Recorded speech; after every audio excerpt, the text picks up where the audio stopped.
Hi guys, welcome to episode 6 of Infinite Muses podcast. We have the lovely Ishani Ishaya today. Hi Ishani. Hi. So I've known Ishani for a few years now. I will never forget the first time I saw her. I was actually in the drum circle on the beach in Miami Beach on 79th. And we literally, I think she had kitty ears on, and we're like, who is that? Whoa! Because it was always guys. There were never really women, like, you know, at that time spinning. And then she just came out and, like, took the show. And we were like, woo! So, yeah, she is a fire spinning gypsy ninja. She's a performance artist. She worked for Faina Hotel. Amazing talented people there. She's a costume and fire performer, and we're just so honored to have her. Yes, I'm a big fan of you. I see all the beautiful crown making that you make, and this is exactly what we want to do, is having women, empower women to step into their artistry. And so these crowns, and when people wear crowns, they feel like goddesses. You know, I look at crowns, I'm like, oh my gosh, I want one so bad. They're so beautiful.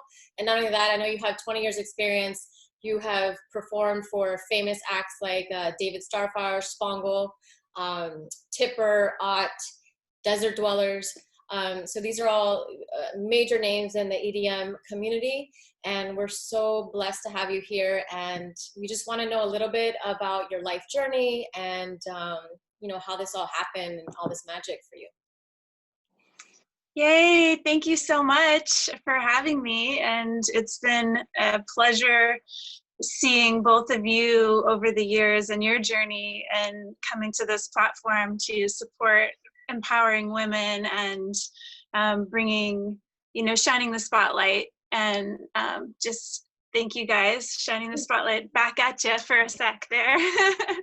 Yeah, I originally, I was 18 and kind of looking for my life's purpose. Saw a bunch of things that I thought might interest me: Greenpeace, you know, being a massage therapist, herbs, you know, yoga.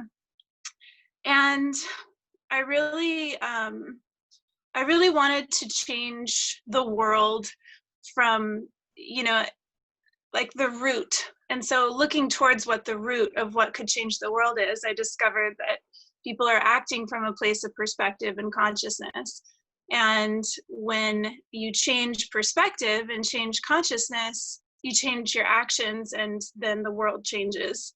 Right. And so that led me to seek meditation at a young age. I found a meditation practice when I was 18 and moved to North Carolina from Portland, Oregon, took a bus, Greyhound bus, 2.5 days, and ended up in North Carolina at this amazing property in the Smoky Mountains and like Cherokee land. You know, there's a lot of quartz in the mountains there. They call them the Grandmother Mountains. And found this 40-acre community with people who were practicing what was called Ascension at the time, which is a series of techniques that are basically mental mental combinations of words that lead the mind inward. And so there's 108 ascension attitudes, they're called, and each one kind of corresponds with a channel in the body, or a nadi, which is like a channel to source. And so each technique or attitude, you would kind of go through this practice with your eyes closed, and just kind of introducing each attitude one at a time, and allowing it kind of an inner journey to take place in a reconnection with source. And for me, it was like I was just so ready to let everything go, because I just always had a sense that this world wasn't, you know, like we didn't have it all figured out, you know. It's like, I don't think you guys have it figured out. I don't think that this whole like consumer society reality is really like what I want, you know, or what I see as like a viable, sustainable future. Right. And back then, I mean, that was 20 years ago. It kind of felt like everyone else was buying into it, and I was just kind of like, no, like I want something real, you know. I want I want to like get to the root of what it means to be human. And so going through this 7-month teacher training process where I basically like ascended or meditated for 16 hours a day every day, and did yoga and ate fruit and had a meeting every night with everyone else who was in the training. It was a process of letting go of everything that I thought I was or thought I knew, including my birth name, which was Malaika. I ended up taking. I don't think the I actually name. ever knew that. I love that. Yeah. I found that out. It's a beautiful It's name. a beautiful right? name. It's a beautiful name. I've always loved it. It's Swahilian, African, and it means queen. And it's love it. you know, my mom was a hippie, and yeah. But at the time I was really into just like letting go of my identity that I'd gathered to that point. And so I received the name Ishani and changed it legally at that point. So yeah, it became Ishani Ishaya, and the Ishayas were the monks that I joined. That was the kind of order of the preservation of the teachings that I was practicing. So Ishani Ishaya is what it kind of became. But yeah, so it was just this beautiful process of kind of just letting go of everything that I identified with, and being able to step back into that witness place, into that, you know, place of pure consciousness, instead of being up against the windshield of emotions and life and story and identity. And you know, it was we have like our programming when we grow up that, you know, you're programmed by your parents or your community or wherever you're from, and we literally have to go inward and do a deprogramming of ourselves when you start to the conscious path. I mean, that's the beginning of it. You know, I also switched my name from C to a K, and that was it's still like a huge deal for people. When I came back home, they were confused. They're like, "Are you C? Are you a K?" No, it's from a K, because for me the K stood for that spiritual awakening, for my, you know, spiritual path that I started at that moment, you know, and then practicing yoga, you know, meditation and more yogic lifestyle. Yeah. Right. So it becomes that kind of vibratory reminder of what your intention is and what your purpose is. And it keeps that focus, you know? Exactly. Yeah. So that was a big part of my life. For a couple years, I was really involved and became a teacher of ascension and traveled all over the world and taught meditation. And, you know, at like 19, which was really beautiful. I wore white only for several years. And like, I was kind of like a monk for a while. Mm-hmm.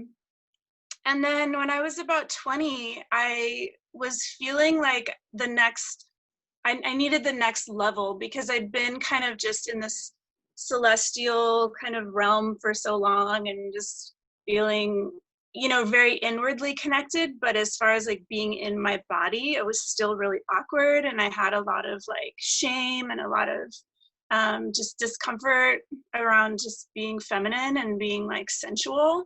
I always felt I was like a tomboy when I was younger. I did martial arts and played soccer and like, you know, did all the sports and stuff, and just never really identified with being feminine. And so I found belly dance, and that became this moving, it was like the moving manifestation of the internal meditation that I had learned. So Ascension brought elements of left brain and right brain together. So it's like left and right brain work very differently. Masculine and feminine are totally different, right? So left brain is that mathematical, linear, you know, logical, rhythmic, pattern, paternal, pata. And so it's conceptual.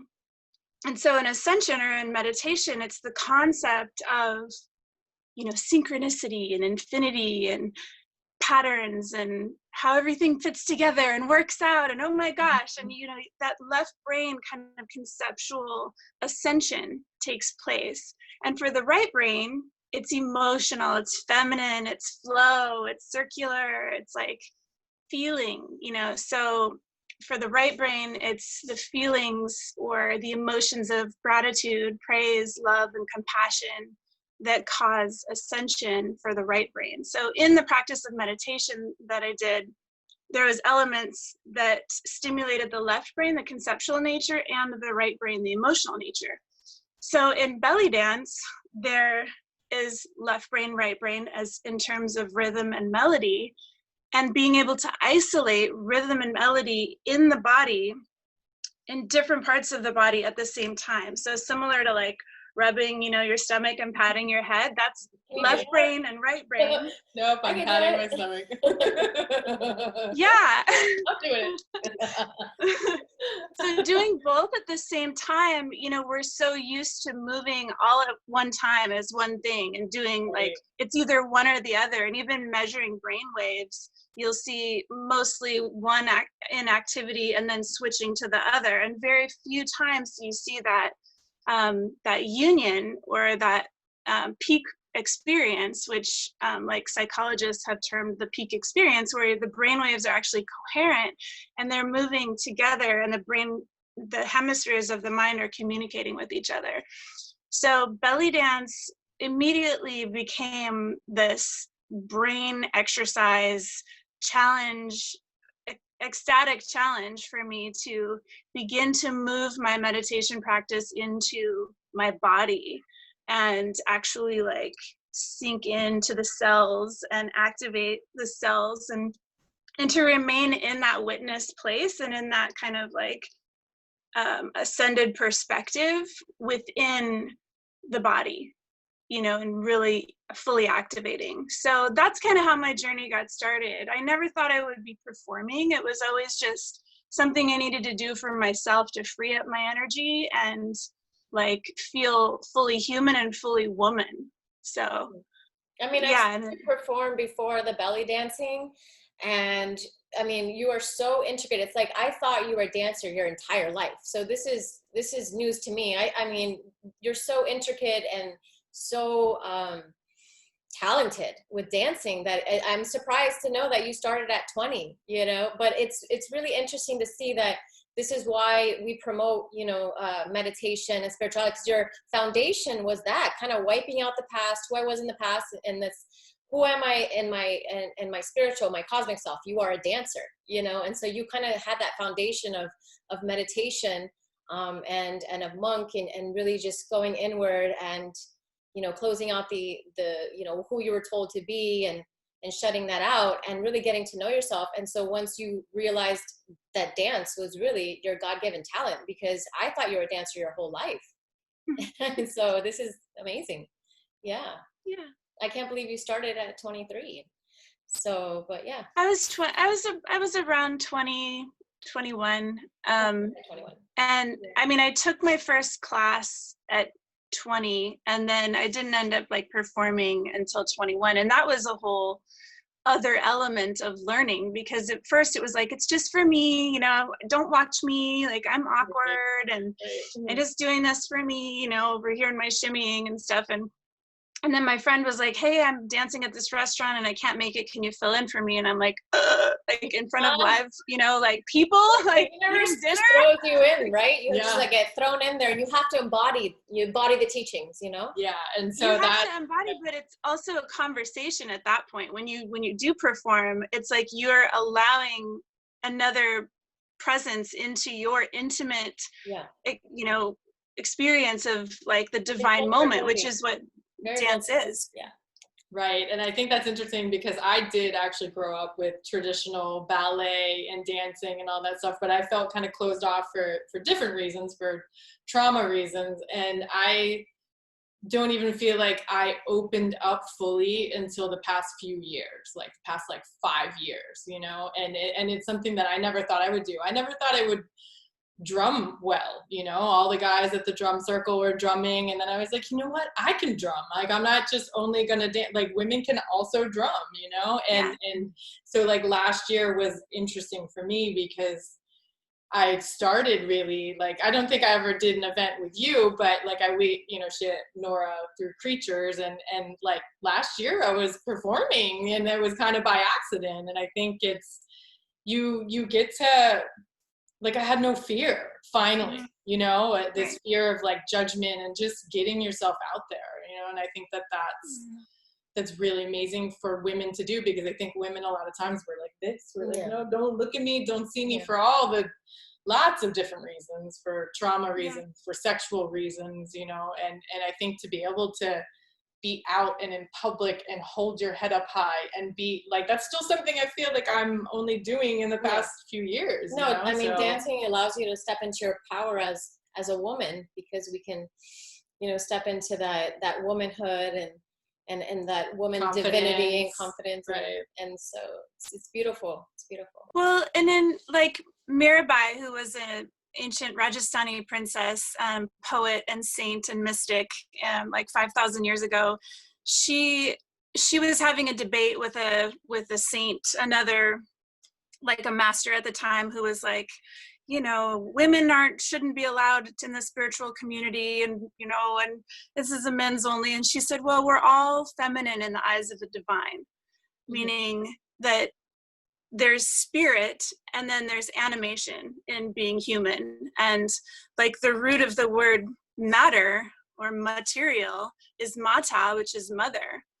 And so literally pata, or pattern or rhythm, what is patterned is what materializes. So what is done over and over, what is thought over and over, or you know, your habitual like thinking, actions, they determine who you are and what you become in the world. Right. But like everything is matter, everything is mother. And so we're all like feminine in terms of being animated by spirit. And so to move with that, in that relationship, and feel safe in that connection, like you were saying, Jen, is like so freeing and empowering to like not have it depend on anyone else necessarily. It's just that pure like connection with your body and your full animation of relationship with spirit, you know? Right. Because I think for me, a lot of times when I was younger, maybe in my early 20s, like I feel like I would judge women a lot, like beautiful women on stage, and oh, look at that, you know, or you know, just because of my own stuff, you know. And now, women judge others when they're insecure about themselves. And men because they sort of want to, not all men, you know, but just some. It's like a form of control, and I think that all comes down to, again, like all of us trying now. I think in these days it's so important to get back to our essence and get back to knowing ourselves, like truly knowing ourselves and our being and our power and our love and just, you know, and our light. So what about performing artists who are aspiring right now and they're watching and they want to hear somebody who's had a very successful career? Do you have any advice for them on their journey? Yeah, I think along those lines of really just owning it, you know, owning your unique expression and your story, like whatever it is. Like there's a time, you know, to let that identity go, and then there's a time to embrace that story also, and to dance it and to accept it fully. And that's what I see the revolution that's happening, you know, now, is people are just saying, you know what, this is who I am, this is like how I want to be, this is my experience in this moment. And it's not only okay, it's awesome. You know what I mean? It's like work, like, yes, you know, like own it and live it and do it out loud and make it your own. And you don't have to fit inside anyone else's mold of like, you know, because 20 years ago I would say, oh, well, I really, you know, I'm a belly dancer, and people go, oh, that's cute, but what do you really do? You know, like it wasn't a viable career option, nor was like fire dancing even when I got started like 11 years ago. There was hardly anybody doing that. It was just kind of this like, and it still kind of has that mystique around it, but not as much. I mean, the market's like saturated now. There's so many kids coming up, but years ago it wasn't the case. And we had to just kind of say, well, this is what I love to do, and I'm just going to keep doing it because like it's from my soul, you know. And I think it's the most important thing is to find those inclinations and those gifts that you have, and be able to just be confident enough in them to do them regardless of any kind of reception or outcome, or, you know, like just being able to own your bliss and express it and take advantage of the freedoms that we do have right now to, you know, offer your full expression, because it not only is beneficial for your soul and your like health, but it enables other people who have been repressed and tied up and, you know, just completely like locked with fear. I think the best thing for your health is finding your soul purpose, right? That's just, yeah. We're talking about all this health stuff and wear a mask and this and that, but really just being able to find your soul's purpose and why you're here, that gives you the best health, you know, and you've done that, you found that, you're doing your soul's purpose. People can feel that when they're watching you dance. That's why you've had so much success. And yeah. Mm-hmm. Yeah, and I think the great thing too is also knowing her as a person, you know, like, I mean, she has so much wisdom and just, you know, just beauty to give to other women, you know, real advice. You know, she and I have connected very deeply on, like, you know, a lot of personal stuff. And so it's, you know, it's healthy to help each other as women, you know, and it's like, it's really that time now. And I'm like really happy to see that and to have so many different women in my life that are coming in through the podcast and just that we already know that are amazing, you know, and all really want the best for others, for women, for men, for, you know, I mean, there's been so much kind of like, maybe in the we're going through a shift, and we've been talking about on the podcast, maybe in the Piscean age, you know, and the shift more of like, not so much patriarchy. You're talking about pata, you know, the patriarchy, the patterns,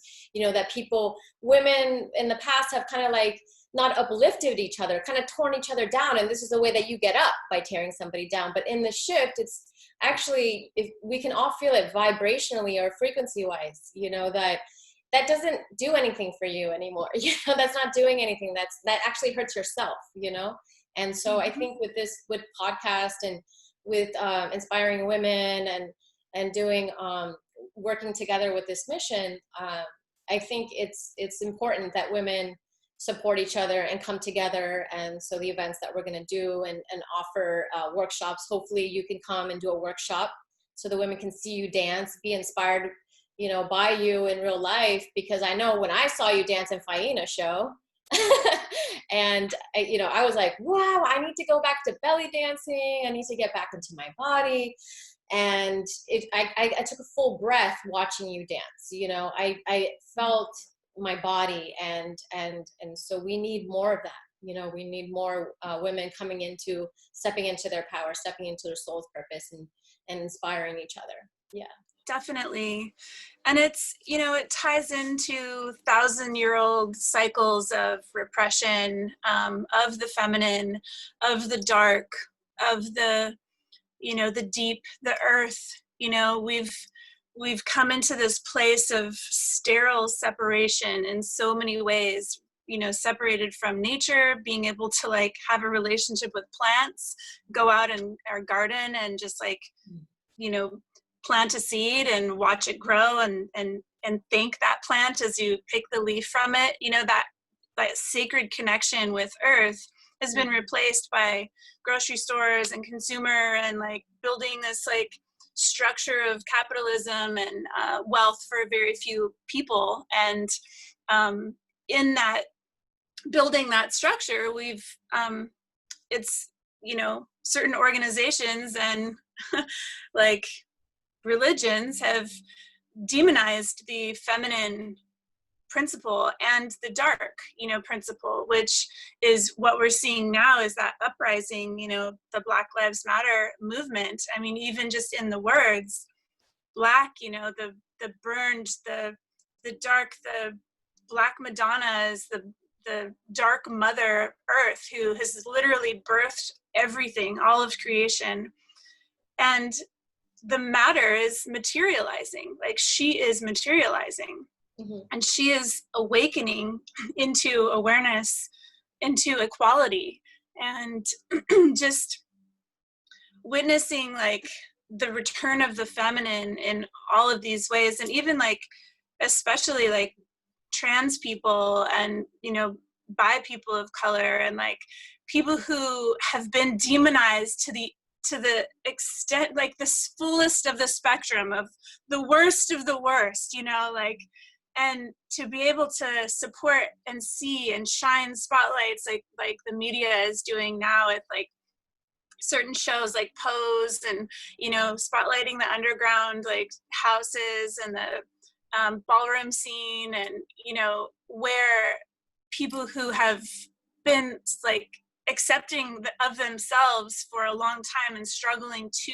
be accepted in this society are now coming into acceptance and coming into the light and like shining. And like shows like Queer Eye, you know, where you've got the Fab Five, like these beautiful 5 gay men who are like coming into people's lives and just like transforming, right? It's so beautiful to see, and in so many ways. Like told, shut up, don't bring that out, shoved down. You know, this is an awakening for people to really express themselves, be who they really are.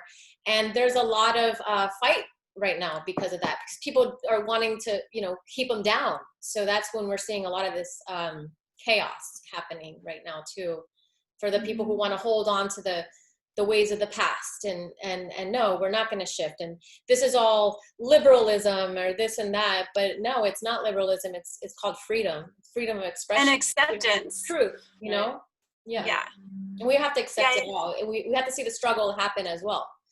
I mean, and you can't stop this train, you know. It's like once you've, I mean, with the invention of the internet and being able to share ideas so quickly and to see each other's humanity so quickly, and you know, for something like an isolated incident, which could have been totally isolated and no one would have done anything about it, to have blown up into this worldwide cry for enough is enough, you know. And like, it's time. I mean, this is the times that we were kind of born for. Like, we're not like the throat chakra healing. We've been talking a lot on the podcast about how this is a universal Mercury, you know, now we're in retrograde to the 12th, but I'm saying like there's been so much Mercury retrograde in the past, and so people are really, the throat chakras are opening up now. This is all about the throat chakra and people being able to speak finally, you know. So that's when you're seeing a lot of people being able to finally release, you know, and open their throat chakra. And just the collective break that we've been given through the whole pandemic thing, and just like everybody like shutting down for a sec, and not being in the rat race and having to just do and go and like a million miles an hour just consume, you know. Like instead we're like all getting a collective rest and to look at actually what's important, and, you know, people who are getting to spend time with their families who have never, you know, had the chance to do that before. And there's a lot of like also, you know, tough repercussions of what's happening, but I think all in all it's been so valuable to just reflect and, you know, really as a world to reflect on ourselves and take how we're treating the planet. Reset, absolutely. And and so who is a muse to you, my dear? You know, that was the question. I had to think about that one, because I would say that I've always loved drag queens. Oh yeah. I've always just felt like they were just these sacred beings, you know, who, like, no matter all the adversity that they've had to face in their life, they come out just with flying colors, you know what I mean? And just so fierce and so like, just, I mean, they're the most amazing creatures in my perspective. Like I see them as just these beautiful warriors of, you know, acceptance. Of light. Yeah, and self-acceptance, you know, and just living Okay. out loud and proud. And you know what? That's what I actually loved about Miami too. I felt like Miami was really accepting and diverse in Right. that way. Like, everyone was kind of just out loud and proud, and like, Yeah. I just We think love that's so Miami. important. We love you, Miami. Yeah, you know. Sometimes have a love-hate relationship, but Yeah, you we know. all have to move away from it sometimes. But for the most But part, it allows diversity. people, it's very diverse and allows people to express themselves. Absolutely. Yeah. Yeah. So Yeah, we just want to be able to thank you so much for being such an inspiration to us in our lives, being a good friend to Jen, and we will be able to post if you want to take a class with you, right? You do Zoom classes, belly dance classes now, right? So we'll post your information. So if somebody wants to take a Zoom class with you or wants to connect with you on Instagram or on your website information, we'll post it. Thank you. Keep being the beautiful goddess that you are, and thank you so Likewise, big love. Love you. much love, much love. Yay. Thank you so much.